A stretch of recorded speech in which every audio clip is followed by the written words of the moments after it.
लात जूते खाएंगे दरी हम बिछाएंगे, लात जूते खाएंगे दरी हम बिछाएंगे, मिलकर दरी उठाएंगे नेता हम बनाएंगे। हर बार लतियाए जाएंगे जूते चप्पल खाएंगे, कागज ढूंढने जाएंगे जवानी हम लुटाएंगे। लात जूते खाएंगे हमेशा दरी बिछाएंगे। इस वक्त पूरे देश में दरी बिछाने वालों को जमकर कोसने का सिलसिला शुरू हो गया है। दरी बिछाने वालों की टोकरी भर भर कर गलियाने का वक्त शुरू हो गया है। कल तक तो इन्हीं दरी बिछाने वालों के लिए बनारसी पान का इंतजाम किया जा रहा था। दरी बिछाने वालों के अंगोछा, गमछा और साफे का इंतजाम किया जा रहा था। दरी बिछाने वालों को खुश करने के लिए मजारों और दरगाहों पर चादर पोशी हो रही थी। यहां तक कि दरी बिछाने वाले खुश करने के लिए नातिया मुशायरे का इंतजाम भी किया जा रहा था। दलाली करने वाले शायरों को बुलाकर मुसलमानों के दिल पर कब्जा जमाने की कोशिश हो रही थी। लेकिन दरी बिछाने के साथ एक दिक्कत है, दरी बिछाने वाला नेताजी के साथ मंच पर बैठने के लायक नहीं होता।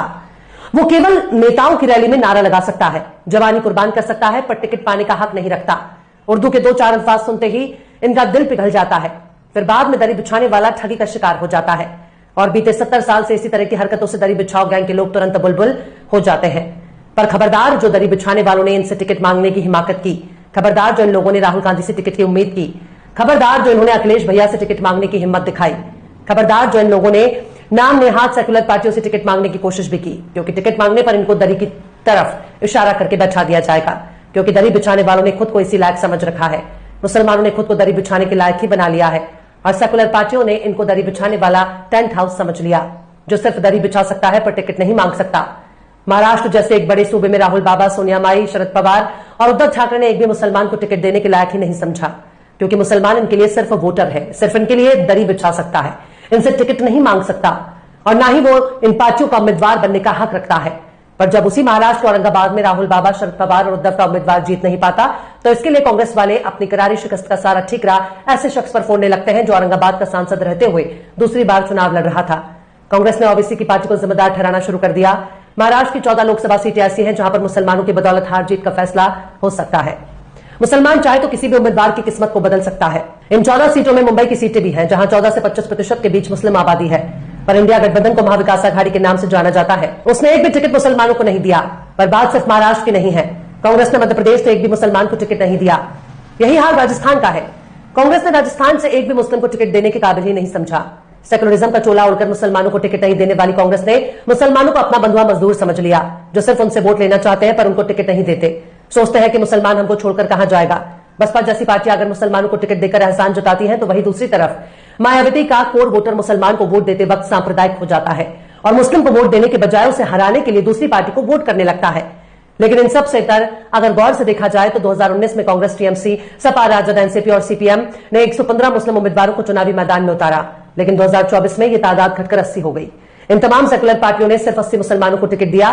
बीजेपी ने सिर्फ एक मुस्लिम उम्मीदवार को केरल के मलप्पुरम सीट से उम्मीदवार बनाया।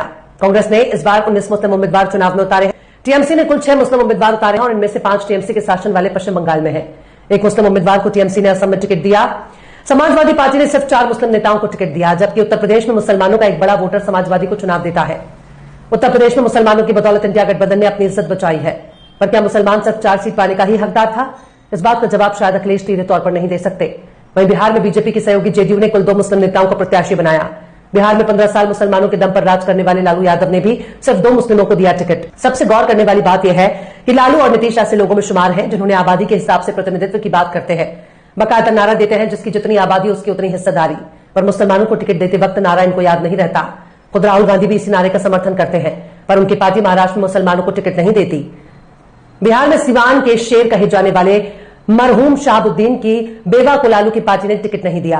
शहाबुद्दीन की बेवा हिना साहब ने खुद अपने दम पर निर्दल चुनाव लड़ने का फैसला करती है और लड़ जाती है, जिनको लालू के उम्मीदवार से कहीं ज्यादा वोट मिल जाता है।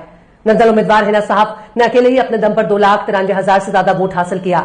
आरजेडी का उम्मीदवार 1,95,000 से ज्यादा वोट पाता है, लेकिन पहले पर जेडीयू उम्मीदवार विजय लक्ष्मी देवी ने 3,86,000 से ज्यादा वोट हासिल करके पहले नंबर पर जीत दर्ज करने में कामयाब रही। लेकिन अगर आरजेडी ने यहां से हिना साहब को टिकट दिया होता या फिर हिना साहब को समर्थन दिया होता, तो सिवान की सीट पर रिजल्ट कुछ और ही होता। तेजस्वी यादव भी केवल मीठी मीठी बात करना जानते हैं, पर ज्यादा मीठा बोलने वाला आदमी भी भीतर से काफी खतरनाक होता है। इसी का नतीजा रहा कि इनकी पार्टी ने सिर्फ 2 मुसलमानों को टिकट दिया। कांग्रेस सोचती है कि अगर मुसलमानों को टिकट दिया तो इससे हिंदू वोटर नाराज हो जाएगा और भाजपा जीत जाएगी। यानी कांग्रेस गठबंधन को लगता है कि मुसलमान को टिकट देने से ध्रुवीकरण हो जाएगा, जिसका सीधा फायदा बीजेपी को मिलेगा। पर अगर गौर से देखा जाए तो मध्य प्रदेश में कांग्रेस अपनी सारी सीटें हार गई, पर वहां तो कोई मुसलमान कैंडिडेट नहीं था, फिर इनको एक भी सीट क्यों नहीं मिली?